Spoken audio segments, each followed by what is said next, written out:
Bonjour, nous sommes le 9 juin 2021 en Gironde. Retour sur le lieu filmé il y a 3 jours, le 6 juin 2021. Et nous allons voir que tout ce qui était là-bas, là à 100 mètres après le virage, a été broyé là jusqu'au château. Et des centaines de mètres aussi après. Donc à cet endroit, je vais montrer les cnottis des champs, ainsi que les scabieuses colombaires. Il n'y avait que quelques scabieuses colombaires. Les scabieuses colombaires qu'il y avait, je suis absolument sûr pour la fleur, la forme de la fleur, mais je trouvais que les feuilles bizarres qui étaient velues. Donc, en tout cas, je suis absolument certain de cette fleur là, que c'est la cnottie des champs, Cnotia A26. Donc, je voulais donner quelques rectifications par rapport à ce que j'avais dit la dernière fois. J'avais dit là qu'il y avait 4 pétales aux fleurs là, comme ça là. J'ai zoomé bien là pour montrer là. J'avais dit qu'il y avait 4 pétales là. En fait, le terme exact qu'il fallait dire pour les petites fleurs là, c'est formé d'une multitude de petites fleurs là. En fait, c'est de ce qu'on appelle la fleur, mais en fait, il y a plein de petites fleurs. Je disais qu'il y avait 4 pétales, mais en fait, c'est 4 lobes pour la cnottie des champs et c'est 5 lobes pour la scabieuse colombaire.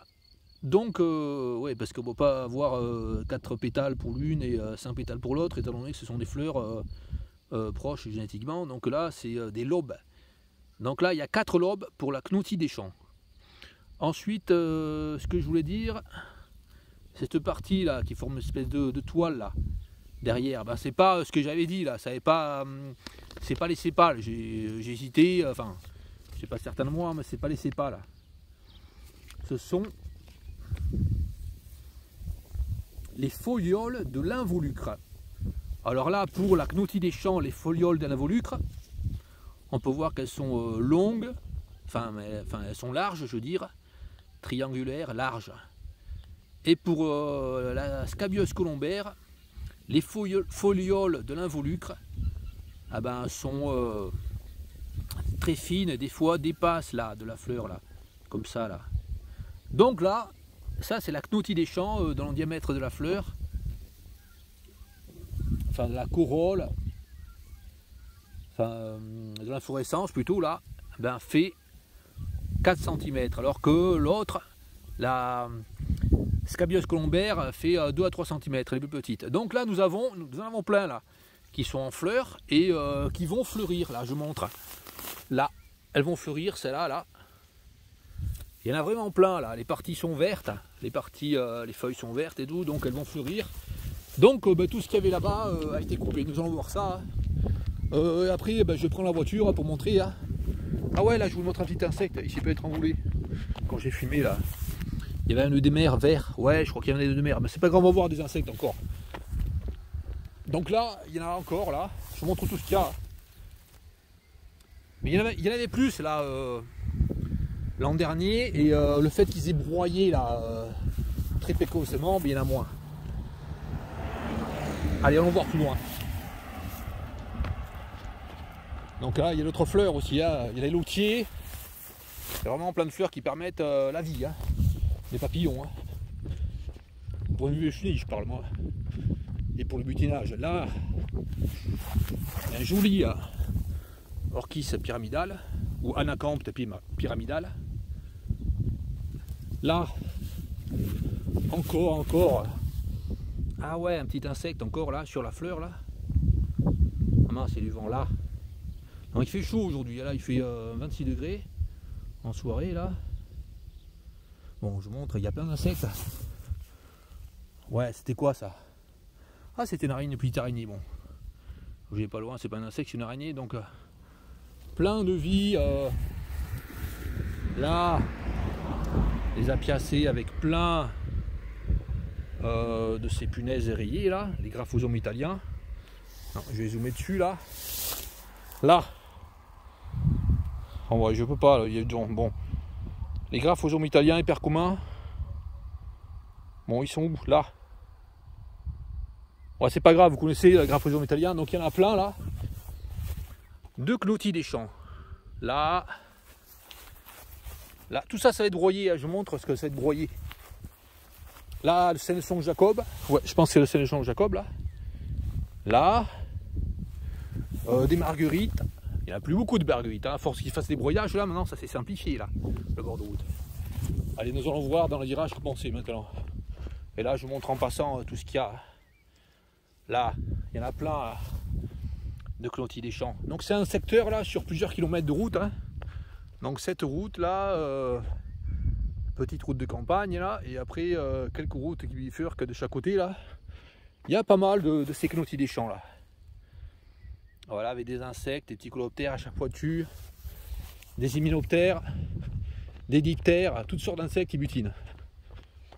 Et puis là encore, plein de lotiers corniculés, hein, ou autres lotiers, hein, très pourvoyeurs de vie, hein, qui permettent à plein d'espèces de papillons de se reproduire. Là, le paniqueau des champs, hein, qui permet aux papillons, là il y en a un plus gros là, qui permet aux papillons, le macaon de se développer, hein. Enfin les chenilles du macaon peuvent se nourrir de cette plante.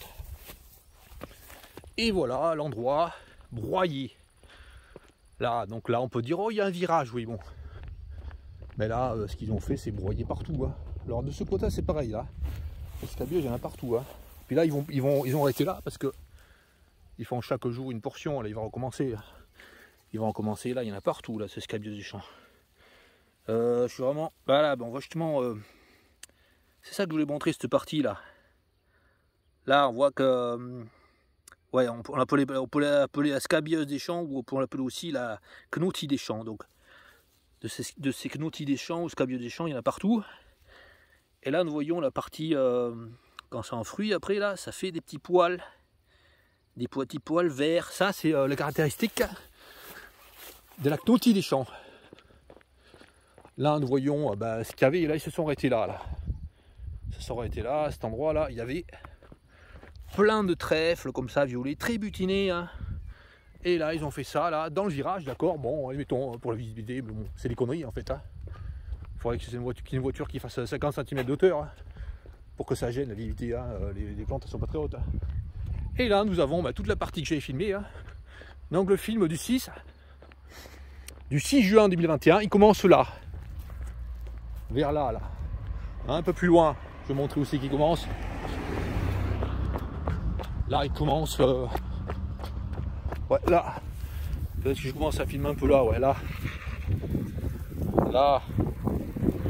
Donc là, il reste les clôtis des champs qu'il y avait, hein, au niveau des poteaux, hein, qui ont été coupés. Hein.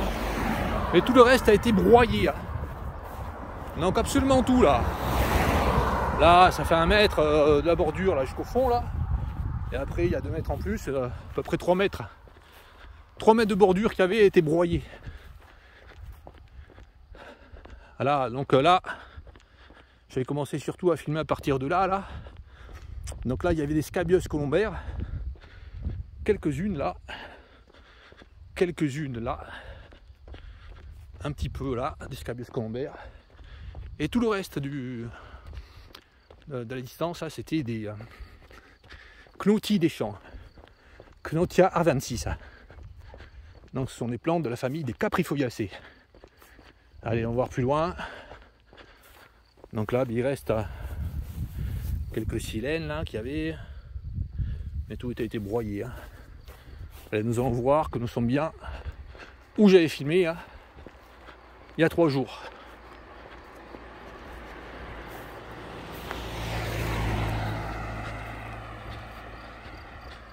Là, nous voyons les petits escargots, hein, en plein ont été broyés, hein, dans les herbes. Hein. Parce que là, je le rappelle, c'est pas de la fauche, c'est du broyage. Donc là, nous étions là, nous avons vu là au poteau là, où il y avait un escargot là. Et puis là, les barres de fer, on reconnaît. Et là, le château. Allez, nous allons voir dans le virage ce qu'il y a là-bas. Comment ça a été transformé dans le virage. Nous avions plein de fleurs. Nous avions toutes les knotties des champs. Nous avions toutes les sauges des prés. Enfin, toutes les fleurs qu'il y avait. Puis l'an dernier, là, j'avais fait une vidéo, je vais pas mettre en ligne. Hein. À cet endroit dans le virage, il y avait plein de bugranes. Mais la bugrane, il n'en reste plus. Là, celle qu'il y avait là-bas, un peu là, dans le virage, un peu plus loin, ouais, même pas 100 mètres vers là-bas, enfin sur la route qui va vers là-bas, ah ben, elle a été coupée à moitié là, ça a été coupé, tout a été broyé. Donc voilà, il ne reste plus rien. Allez, allons dans le virage là-bas. Ça y est, nous sommes dans le virage, donc là nous voyons que tout a été broyé, hein, il ne reste plus rien. Hein. Donc petite précision avant de continuer là. Ce que je voulais dire, donc sur les clontilles, les scabieuses, donc la scabieuse colombaire, c'est la fleur la plus petite, 2-3 cm de diamètre. Scabieuse, la clontille des champs a un diamètre de fleur qui peut atteindre 4 cm, elle est plus grande. Ensuite, est-ce que bon, ces deux plantes, elles font partie de la famille des caprifoliacées et de la sous-famille des caprifolioidées, comme le chèvrefeuille. Donc la famille des, en fait, elle fait partie de l'ordre. Alors l'ordre est divisé en des Dipsacales, qui est divisé en plusieurs familles, dont la famille des caprifoliacées. Donc ça a été remadié, cette famille là des caprifoliacées. Autrefois il y avait plusieurs familles. Donc maintenant les familles ont été réunies sous la famille des caprifoliacées, et des plantes qui faisaient partie de familles font partie maintenant sont maintenant des sous-familles regroupées parmi les caprifoliacées. Alors il y a la sous-famille, dans les caprifoliacées, il y a la sous-famille des caprifolioidées, ce sont les chèvrefeuilles. Il y a les familles des dipsacoidées, ce sont les cardaires plus les scabieuses, donc les deux fleurs que nous avons vues là, la scabieuse colombaire et la clontille des champs. Et ensuite, il y a la sous-famille des valérianoïdées. Donc la sous-famille des valérianoïdées, qui autrefois c'était la famille des valérianacées, maintenant c'était regroupé donc sous les caprifoliacées. Donc la sous-famille des valérianoïdées comprennent les valérianes, que nous avons vu déjà dans la vidéo, et les mâches. Et ensuite, comme famille proche, la plus proche famille des adoxacées, non, la plus proche famille des caprifoliacées, ce sont les adoxacées. Les adoxacées, ce sont les viornes et les sureaux. Donc c'est une famille proche. Allez, nous allons voir là tout ce qui reste, rien. Voilà, tout était broyé, vraiment broyé. Hein. Donc là, elles ont mieux résisté l'an dernier à cet endroit là, parce que c'est l'endroit qui a été broyé le dernier. Par contre, plus loin là, si on prend la route qui va là, donc là on voit pas, là, une route qui tourne à gauche. Là, j'avais fait un zoom là pour montrer que c'était un peu derrière la ferme, là, vers la gauche. Là, je voulais montrer que c'était broyé, mais c'est pas encore été broyé là. On voyait une voiture noire qui passait là sur le chemin, ça n'avait pas été broyé, mais là ça a été broyé cette fois. Mais plus vers là-bas, il en restait pas mal là, aussi, mais pas dans le virage, mais plus, je sais pas, vers 1 km vers là-bas, il en restait pas mal de ces scabieuses. Et là, elles ont été broyées là. Donc j'ai pas eu le temps de venir assez vite, là, 3 jours après, tout a été broyé. Donc là, il n'y a plus rien. Hein. Donc là, on peut voir là seulement, voilà, les silènes. Les silènes enflées là. Et elles sont là, les silènes enflées. Elles sont coupées, broyées, tout est rendu en bouillie.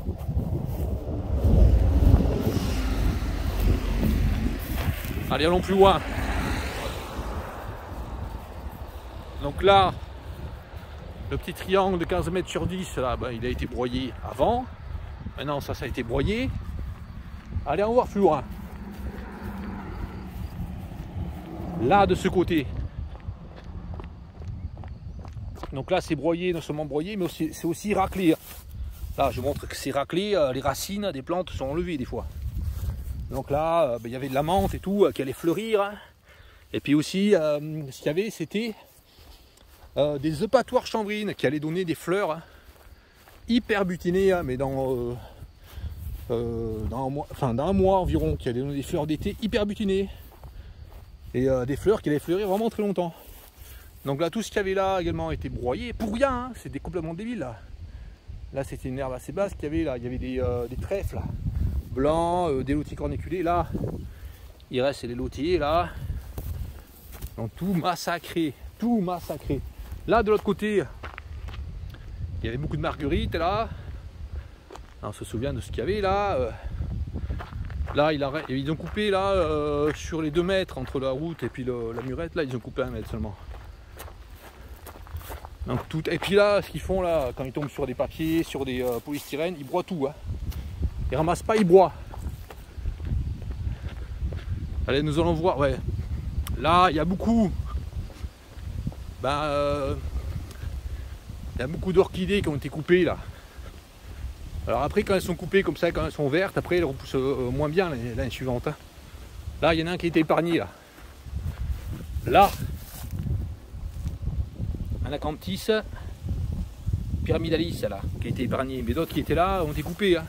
Donc là, ça servait à rien de couper là l'herbe qu'il y avait. Hein. Complètement débile. C'est une petite route là, vraiment large, on peut se croiser à 2 voitures largement, même un camion, même 2 camions, un camion de voiture ou 2 camions, bon, ça servait à rien de broyer là, complètement débile. Et puis là, ce que je vais montrer, c'est la bugrane, qui est là, elle a été à moitié mascagnée. Et puis là, il y a des orchis qui ont été massacrés là. Là, il y en reste un. Voilà, un orchis bouc. Et là, ce que je voulais montrer, ouais, c'est là un peu plus loin. On va y aller. Nous étions là-bas, là, à 50 mètres. Là, nous arrivons sur le lieu, nous avons vu la bugrane rampante. Voilà ce qui reste là. Tout ce qu'il y avait à cet endroit-là a été broyé. Là, il reste juste une petite branche du bugrane rampante. Voilà cette plante-là. Je monte de près. Hein. La bugrane. Avec des fleurs comme ça, là. Famille des fabacées. Et puis là, je vais montrer l'orchis bouc. Hein. Le seul qui reste, c'est celui qui est là, hein, en haut du pic. Là. En fait, ils ont laissé une bande là de 20 cm de large. Tout est massacré. Partout. Et là, c'est eux qui ont fait ça aussi, hein, les mecs. Là, à cet endroit-là. Ils ont fait 1 mètre là, sur l'intérieur du champ. Là. Et puis là, peut-être qu'ils vont repasser parce qu'ils trouvent pas que c'est assez bien fait là. Donc là, il reste là des... Ah ouais, la centaurée noire. Je sais pas si je l'avais filmé. La centaurée noire, la dernière fois, le 6 là. Je sais pas si je l'ai vu en tout cas. La centaurée noire qui permet à plein de papillons de butiner, qui permet aussi à la mélitée du centauré de vivre, enfin aux chenilles de la mélitée des centaurés, du papillon de la mélitée des centaurés de vivre. Donc là, et puis là de ce côté là, bon, il y a un gars qui broie, je pense qu'il broie avec son petit rotophila personnellement. Enfin c'est débile, même dans son sens, puisque de toute façon il y a les services qui viennent pour le faire, enfin les services entre guillemets. Hein. Allez, retournons à la voiture, nous allons faire le chemin maintenant en voiture pour montrer l'étendue des dégâts. Donc je vais filmer en tenant ça là, ou en la fixant sur la voiture. Et on va voir tous les dégâts qu'il y a sur plusieurs kilomètres massacrés. Donc la route avant, il y avait plein de scabios colombaires. Non, pas scabios colombaires, il y en a juste au début là, les scabios colombaires. Et il y avait plein de cnotis des champs, vraiment plein là, sur plusieurs kilomètres, sur ce secteur là de la Gironde. Et il n'y a pas beaucoup de secteurs en Gironde où il y a la cnotis des champs. Allez, c'est parti, retour à la voiture, vers là-bas.